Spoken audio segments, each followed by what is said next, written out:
Selamat pagi Bapak Ibu. Sepertinya ini pertemuan kita yang keempat dengan saya ya. Namun demikian rasa-rasanya pengen ketemu lagi. Senang melihat aktivitas Solafide ini karena setiap hari satu hal yang zaman ini mungkin kalau setiap hari tidak banyak orang yang bisa mengerjakan.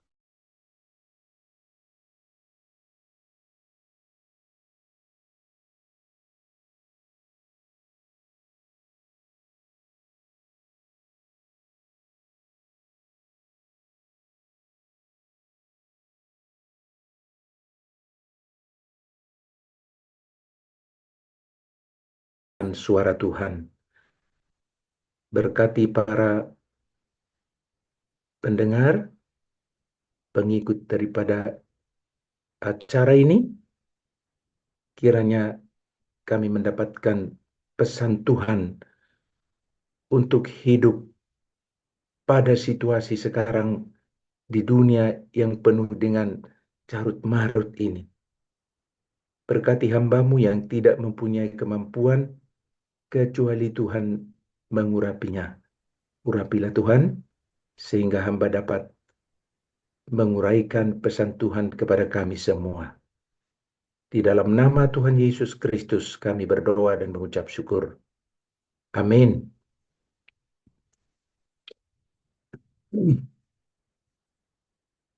Kalau melihat judulnya mungkin Bapak Ibu berpikir berarti hanya untuk mom and dad, untuk mama dan papa firman Tuhan hari ini. Tentunya tidak demikian. Tetapi saya mau mengajak kita betapa pentingnya peran mama papa di dalam keluarga pada situasi zaman yang penuh dengan carut marut ini. Apalagi dengan ramainya media sosial yang begitu gampang kita lihat banyak sekali peristiwa-peristiwa, terutama beberapa hari belakangan ini, perang antara Iran dan Israel, bahkan ada yang mengatakan mungkin akan terjadi perang dunia ketiga, tapi sebagian juga mengatakan belum waktunya. Namun banyak orang menjadi cemas. Harapan kita sebagai anak-anak Tuhan, seperti apapun suasana itu, dengan pertolongan Tuhan, kita bisa tetap menjadi orang-orang yang menjadi motivator di sekitar kita untuk membawa kasih Kristus, berita-berita Kristus kepada lingkungan kita. Saya bukan mau memberikan pencerahan kepada papa dan mama yang hadir malam ini, tetapi saya mau mengajak kita betapa pentingnya peran papa dan mama untuk mempersiapkan anak-anak, mempersiapkan keluarga. Jadi oleh karena itu, saudara-saudara, walaupun mungkin maaf di antara kita ada yang sendiri, bukan berarti tidak berarti, tetapi ini menjadi ajakan buat kita semua melihat situasi yang ada pada saat ini di sekitar kita. Firman Tuhan yang saya ambil adalah yang sudah sangat biasa, yaitu amanat agung dari Matius 28 ayat 19 sampai 20. Saya bacakan. Yesus mendekati mereka dan berkata, "Kepadaku telah diberikan segala kuasa di sorga dan di bumi. Karena itu pergilah, jadikanlah semua bangsa muridku, dan baptislah mereka dalam nama Bapa dan Anak dan Roh Kudus. Dan ajarlah mereka melakukan segala sesuatu yang telah kuperintahkan kepadamu. Dan ketahuilah, aku menyertai kamu senantiasa sampai kepada akhir zaman." Mungkin di antara kita semua sudah hafal ayat ini, ya. Satu lagi dari 2 Timotius 4 ayat 2 yang kata-kata yang diberikan oleh Paulus kepada Timotius, "Beritakanlah firman, siap sedialah baik atau tidak baik waktunya. Nyatakanlah apa yang salah tegurlah dan nasihatilah dengan segala kesabaran dan pengajaran. Saudara-saudara, saat ini penduduk Indonesia diperkirakan sekitar 281.500.000 sekian, yang terdiri dari usia sekitar 0 sampai 14 tahun itu 23%, 15 sampai 64 tahun itu 68%, lebih dari 65 tahun itu sekitar 8%. Itu dari statistik. Para pengamat misi di beberapa negara, ada satu yang menyatakan bahwa 15% orang menerima Tuhan Yesus sebelum usia 6 tahun. 32% antara 7 sampai 11 tahun. 37% sebelum 20 tahun. 11% usia 20 sampai 29 tahun. Sekitar 5% setelah 30 tahun. Dari info yang kita dapatkan itu, sekitar 80% lebih orang Kristen menerima Yesus sebelum usia 20 tahun. Hal ini bisa kita katakan bahwa anak-anak lebih mudah menerima Tuhan Yesus sebagai Tuhan dan Juru Selamatnya, terutama antara 0 sampai dengan 14 tahun. Saudara, saya pernah bersama-sama dengan seorang ketua STT mengadakan semacam, ya belum disebut penelitian tapi analisa, ya, bahwa anak-anak ya yang sekarang ini sangat banyak dipengaruhi oleh medsos, gadget, HP, dan lain-lain, ada satu kesimpulan yang kami dapatkan, ya. Sikap perilaku akibat dari main game dan menonton televisi. Sekitar 22% anak-anak yang sangat banyak melakukan permainan games dan nonton televisi bersikap kasar 22%.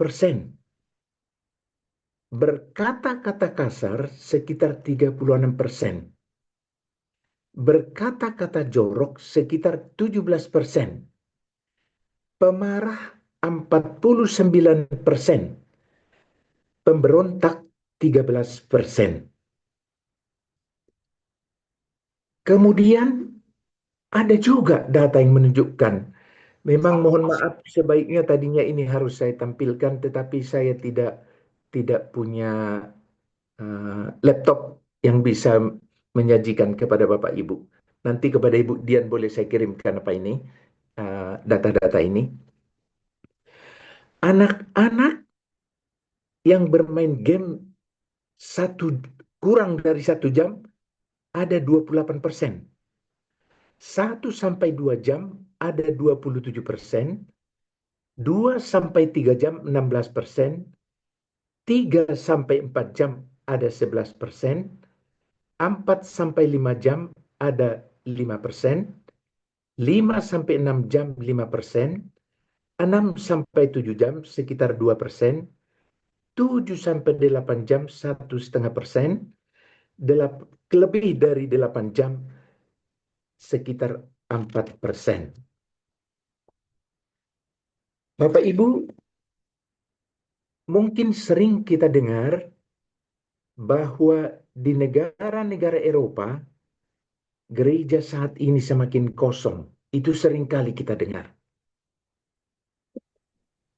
Anak-anak yang masuk sekolah minggu saat ini di Inggris sekitar 14%. Jadi kalau di gereja itu ada 100 anak yang masuk 14 orang. Di Italia 15%, di Spanyol 10%, di Jerman di kota sekitar 5-10%, di desa 2-5%. Bapak Ibu, situasi ini memang di Indonesia belum kita temukan. Artinya oleh gereja pembinaan anak masih begitu baik. Tetapi kalau mama dan papa lengah, situasi di Eropa itu tidak tertutup kemungkinan satu waktu akan terjadi di Indonesia. Satu bukti bahwa itu akan terjadi, kalau kita ini mohon maaf, kami yang dari Sumatera Utara, sekarang ini bukti nyata bahwa orang bapak-bapak yang datang di gereja pada hari Minggu tidak sampai lagi 40%. Gereja hanya dipenuhi oleh kaum ibu dan mereka yang golongan tua. Bapak Ibu, kenapa saya memilih The Power of Mom and Dad? Sebenarnya situasi di Eropa itu bukan diakibatkan oleh kenakalan anak belaka, tetapi dari mulai opa oma mereka sejak ratusan tahun yang lalu sudah terjadi penurunan gairah untuk membawa anak-anak mengenal Tuhan dengan baik. Itulah sebabnya kalau kita dengar hanya orang tua yang banyak ditemukan di gereja-gereja. Orang tua ini tentunya bukan karena dia tua, tetapi pada masa mereka di kanak-kanak dulu oleh papa mama, oleh opa oma mereka, masih terjadi pembinaan yang serius terhadap anak-anak. Padahal Tuhan Yesus memberikan ayat yang kita baca tadi, tugas untuk menjelaskan, untuk memberikan pencerahan kepada keluarga adalah tugas kita semua. Beritakanlah firman ke seluruh dunia. Tentu dunia kita berbeda-beda. Dan kadang-kadang ada orang yang berpikir bahwa pergi pekabaran Injil itu adalah keluar negeri atau keluar dari daerahnya. Kita diutus Tuhan di lingkungan kita masing-masing. Papa dan mamalah yang paling utama akan membentuk, menceritakan siapa Tuhan Yesus di dalam keluarga. Oleh karena itu, Bapak dan Ibu, mungkin posisi kita tidak sebagai papa atau mama. Mungkin kita punya ponakan, mungkin kita punya cucu, mungkin kita punya saudara jauh yang sering bersosialisasi dengan kita. Sebagai orang-orang yang sudah menerima Kristus, yang sudah mengaminkan bahwa amanat agung ini adalah bagian dari kita semua. Apakah kita juga mempunyai beban untuk memberitakan siapa Yesus kepada mereka? Bapak Ibu, kadang-kadang sebagai orang-orang percaya yang sudah demikian lama menjadi pengikut Kristus, Bapak Ibu, sebetulnya banyak sekali waktu kepada kita untuk menjadi pemberita-pemberita daripada firman Tuhan itu. Contoh soal, sering sekali tetapi di antara kita saya kira tidak. Tapi di kalangan umum sering sekali untuk berdoa saja di kala makan di restoran, enggan untuk dilihat orang menjadi orang yang berdoa sebelum makan. Di dalam perjalanan yang jauh, misalnya mungkin kita naik kendaraan umum, dalam perjalanan yang jauh, naik pesawat terbang, pengalaman saya seringkali sampai 6-7,5 jam ke Papua. Memang tidak selalu berhasil kita berbicara dengan orang di dekat kita. Tetapi dalam perjalanan saya selalu, Tuhan, tolong apakah Tuhan mengizinkan saya untuk bicara tentang Yesus kepada orang ini? Bapak Ibu, sering kali Tuhan beri hati, Tuhan beri tanda-tanda bahwa kita boleh bicara dengan orang itu. Memang tidak terjadi satu perubahan yang seketika dikala kita memberitakan firman itu. Tetapi paling tidak mereka pernah mendengarkan, kalau dia bukan orang Kristen, pernah mendengarkan siapa Tuhan Yesus dan apa yang sudah Tuhan berikan kepada orang-orang yang percaya kepadanya. Begitu juga dikala naik ojek.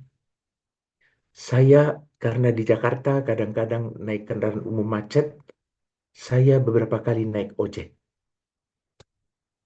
Dalam satu kesempatan saya berdoa, Tuhan, orang ini bisa membuka dirikah untuk saya cerita tentang Tuhan Yesus? Pada waktu saya bicara bahwa apakah Anda seorang Muslim, ya apakah Anda rajin ngaji, dia agak ragu-ragu menjawabnya. Kemudian saya katakan, apakah Anda selalu rajin untuk sholat? Dia tidak ngomong, tetapi tiba-tiba keluar kata-kata, Bapak, baru 2 minggu saya menyingkirkan Alkitab dari kamar saya. Karena saya sebenarnya seorang mualaf. Karena saya menikah dengan orang Betawi. Bapak Ibu, begitu sampai di tempat, saya mengajak dia berdoa. Supaya dia kembali kepada Tuhan. Kamu tidak mampu untuk menyelesaikan masalahmu. Tetapi Tuhan mampu. Yang penting adalah, apakah engkau mau untuk menyesali apa yang sudah engkau lakukan? Kita minta Tuhan, engkau minta Tuhan, supaya Tuhan memberikan jalan apa yang harus kamu lakukan dalam hidupmu. Sehingga keselamatan yang Tuhan sediakan bagimu tidak akan terbuang.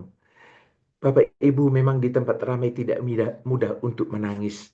Tetapi dia, Bapak terima kasih, terima kasih. Dia sangat berterima kasih.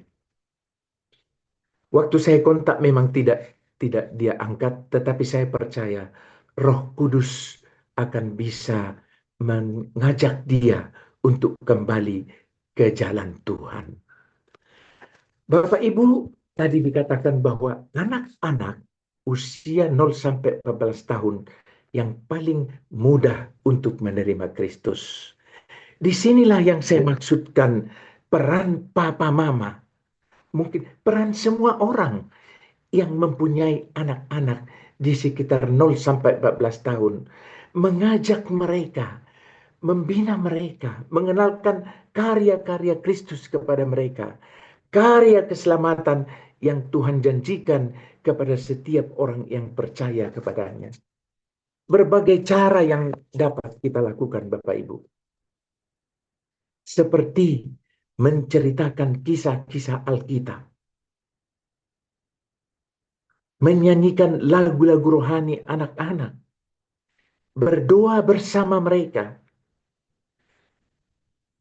Saya tidak tahu berapa persen kita yang tinggal di Jakarta saat ini.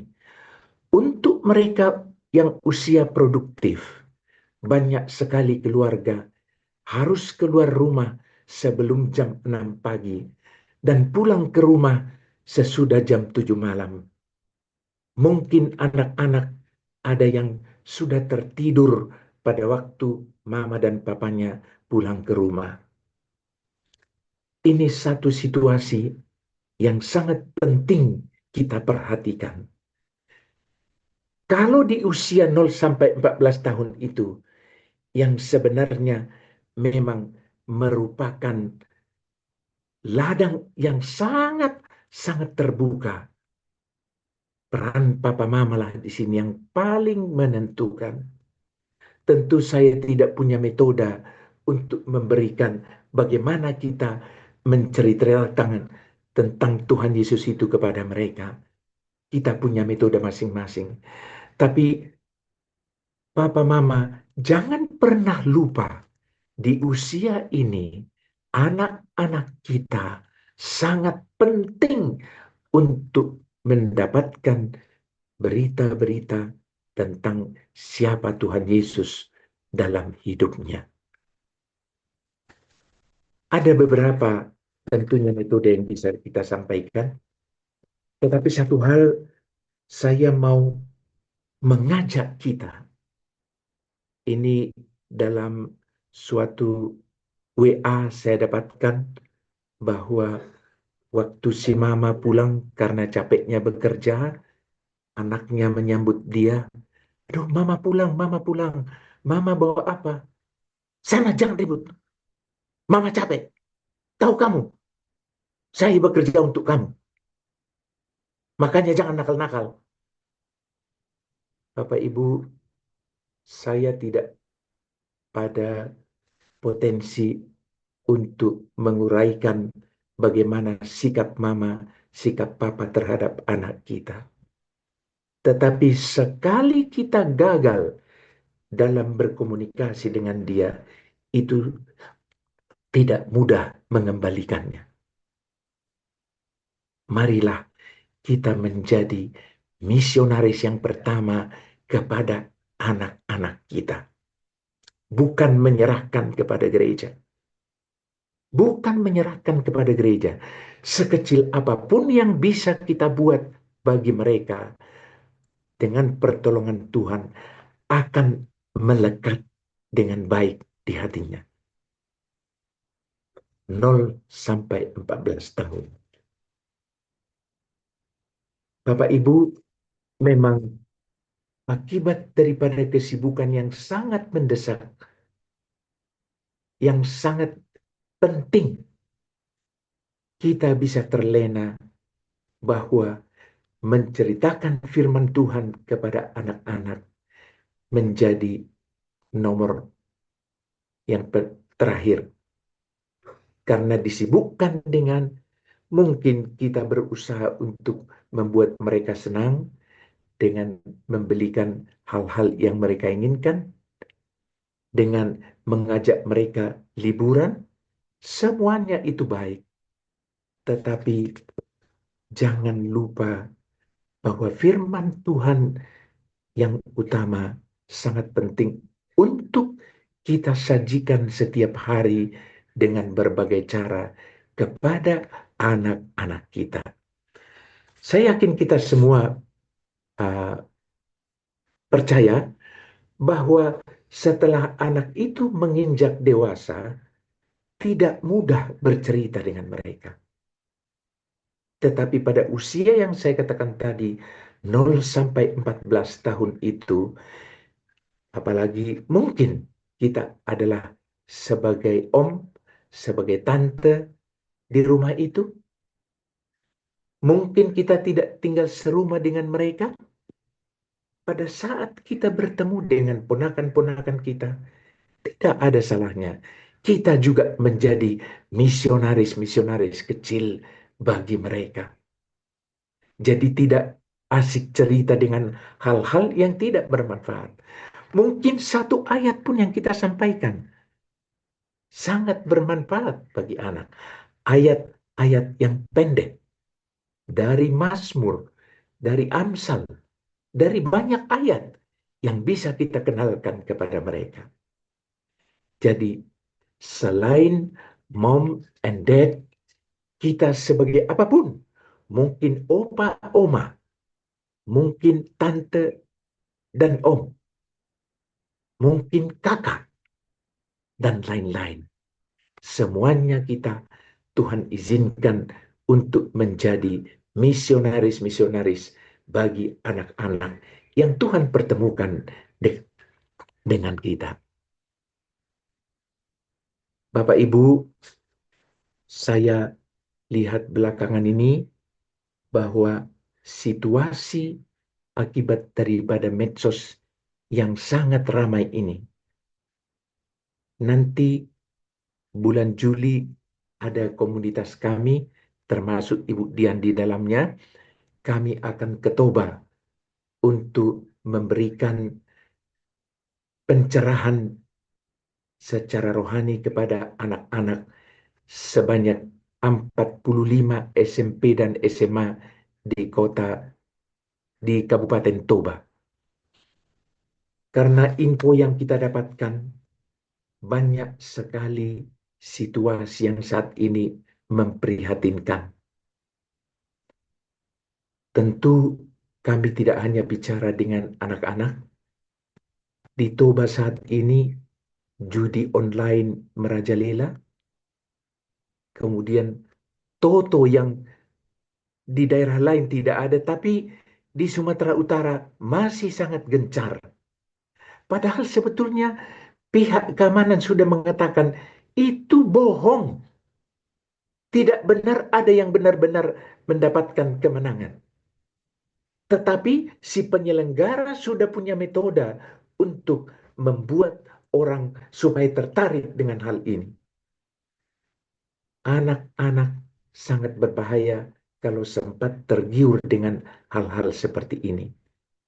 Ini merupakan bagian juga yang akan kami sampaikan nanti kepada anak-anak di Kabupaten Toba.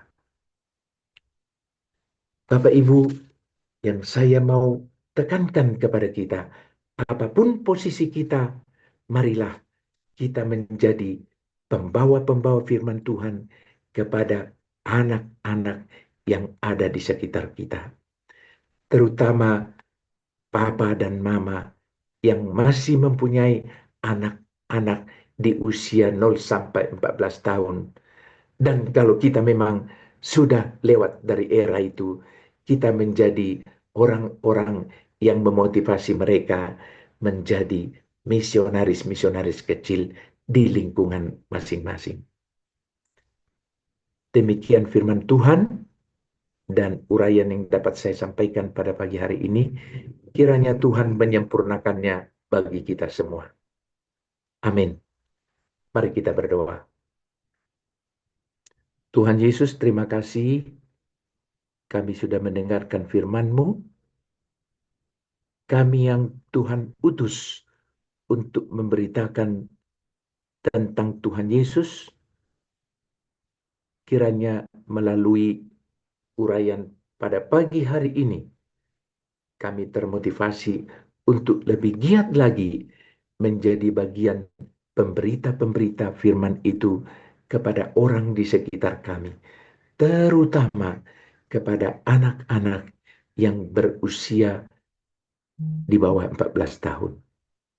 Terima kasih Bapak, berkati Sola Fide ini, supaya terus menjadi saluran berkat bagi banyak orang yang bergabung di dalamnya. Terima kasih dalam nama Tuhan Yesus, kami berdoa dan mengucap syukur. Amin. Ya, amin. Puji Tuhan, terima kasih hambanya, Bapak Rajumi Sitompul, untuk renungan pagi hari ini, memberkati setiap kita semua. Tuhan memberkati pelayanan Pak Rajumi, memberkati keluarga, memberkati apa yang dijadikan kerinduan, dan Tuhan menjawab sesuai dengan kehendak Tuhan. Terima kasih pelayanan pagi hari ini, Tuhan memberkati Pak Rajumi, Tuhan memberkati. Terima kasih. Ya, puji Tuhan. Baik Bapak Ibu, kita akan masuk dalam pokok-pokok doa kita. Ada dua pokok doa yang kita sama-sama doakan pada pagi hari ini. Dan yang bertugas pagi hari ini untuk doa yang pertama, Ibu Soraya. Dan doa yang kedua, pokok doa yang kedua akan didoakan oleh Bapak atau Bapak Ato Siduhu dan ditutup dengan doa berkat oleh Bapak Pendeta Joko Mulyono. Ya, baik di sini ada Ibu Soraya nanti akan doa yang pertama, Bapak Ato doa yang kedua, lalu ditutup dengan doa berkat Bapak Pendeta Joko. Nanti akan saya tampilkan di multimedia. Ada lagi pengumuman yang akan ditambahkan? Silakan, Bu Dian. Ya, makasih Pak Michael untuk pelayanannya pagi ini. Shalom, selamat pagi sobat-sobat Solabide. Terima